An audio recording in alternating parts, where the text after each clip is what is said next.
আপনার কি অসুবিধা বলেন তো?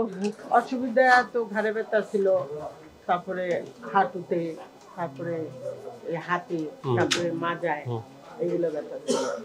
আমি বেশ কিছুদিন ভারতে দেখাই। ভারতে কোথায়? ভারতে অ্যাপোলোতে। অ্যাপোলোতে? চেন্নাই অ্যাপোলো? হ্যাঁ, চেন্নাই অ্যাপোলো। হ্যাঁ, তারপর ওইখানে ব্যায়াম আর ব্যথা ওষুধগুলো দিছে, কিন্তু ওই ব্যথার একটা খাই আর ওই ব্যায়াম করি, বেশ কিছুদিন ভালো থাকে। তারপরে আবার হঠাৎ করে অনেক ব্যথা শুরু হয়ে গেলে বাংলাদেশে আমি দেখাইছি। আপনি আমাদের এখানে আসছেন কি কি সমস্যা? আপনাদের এখানে আছি ঘাড়ে ব্যথা। ঘাড়ে ব্যথা? হ্যাঁ, তারপরে হাঁটুতে ব্যথা। হাঁটুতে ব্যথা? তারপরে মাজায় ব্যথা। মাজায় ব্যথা? তারপরে এইখান থেকে এই অবধি হাতে ব্যথা। প্রিয় দর্শক, যারা দেখতেছেন যে এই বরাবর ব্যথা, একে বলে সিটিএস, কার্পাল টানেল সিনড্রোম। এদিকে ব্যথা হবে বা ঝিনঝিন হবে, বা বাচ্চাকে কোলে করতে পারবো না, বা হাত কোনো কিছু ধরতে পারবো না।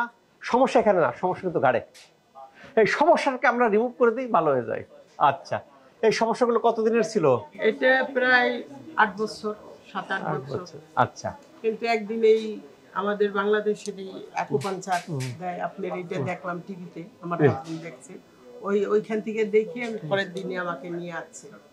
তারপরে এইখানে নিয়ে আসলো, তারপরে আকুপাঞ্চার দিয়ে আমি মোটামুটি অনেকটা সুস্থ। কয়েকদিন দিলেন? 15 দিন। 15 দিন? 15 দিনে মোটামুটি আমি সুস্থ। 15 দিনে সুস্থ? আমি বলছিলাম কয়দিন? আপনি 1 মাস বলছেন। 30 দিন। প্রিয় দর্শক, এরকম দেখা যায় যে অনেক ক্ষেত্রে দেখা যায় যে আমি 30 দিন বলি, কিন্তু তার আগেই ভালো হয়ে যায় ম্যাক্সিমাম রোগী। আবার কোনো কোনো রোগী হয় যে 30 দিন বললাম, তার আবার কিছুদিন বেশি লাগতে পারে, কেন তার বডির ইমিউন সিস্টেমের সাথে কাজ করে, কাজ করতে যায় এরকম সময় কম বেশি হয়। তবে যারা এরকম ধৈর্য ধরে লেগে আছেন, তারা দেখবেন কি আল্লাহর মতো ভালো হয়ে যাবেন। বুঝতে পারছেন? শুধু ধৈর্য ধরে লেগে থাকতে হবে। কেন দেশে বিদেশে যত জায়গায় ট্রিটমেন্ট দেন না কেন, যদি ভালো না হন, শশীতে চলে আসেন। কেন একটা স্থান থাকতে পারে, ফেতের স্থান, যেখানে যে রোগগুলো ভালো হয়। আমি বিদেশের চিকিৎসা করাচ্ছি, ভালো হচ্ছে না, তাহলে কোথায় চিকিৎসা করাবো? শশীতে আসার পরে শুধু আমার গাইডলাইনগুলো একটু ফলো করবেন। গাইডলাইন কি বলতেছি?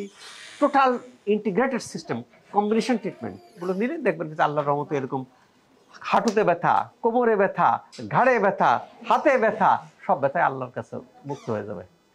15 দিন না 30 দিন না 1 সপ্তাহ, সেটা নিয়ে আপনার সাথে আমার বিতর্ক থাকতে পারে। কারো 30 দিনের বেশিও লাগে, বাট আপনি যদি করেন অবশ্যই ভালো হবে। কেন ভালো হবে?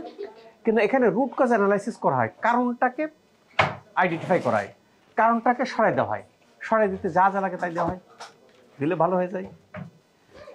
পাশাপাশি শশী হেলদি লাইফস্টাইল খুব ইম্পর্টেন্ট। এটা এই যে ভালো হয়ে যাচ্ছেন, এখন কতদিন ভালো থাকবেন? যতদিন উনি শশী হেলদি লাইফস্টাইল ফলো করবেন, ততদিন ভালো থাকবেন। সারা জীবন ফলো করবেন, সারা জীবন ভালো থাকবেন। আর বিদেশে ছুটতে হবে না। কেন বিদেশে ছুটতে গেলে তো ঝামেলা। বিদেশে যাবো কেন? বাংলাদেশে এত সুন্দর একটা মানে আমাদের ট্রিটমেন্ট আছে, মানে আকুপাঞ্চার, এইটা দিলে আমার মনে হয় সবাই ভালো থাকবে। কারেক্ট। এই জিনিসটা আপনাদেরকে ছড়িয়ে দিতে হবে। শশী হাসপাতালে রেফারেল রোগী বেশি, ভালো হয়ে যাচ্ছেন, তারা আত্মীয় স্বজনকে বলতেছেন, আত্মীয় স্বজন আসতেছে।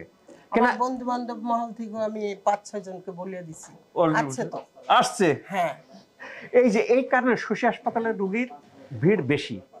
কেন? এখানে রোগী ভালো হয়ে যাচ্ছেন, এবং এই ভালোটা কি পার্মানেন্ট।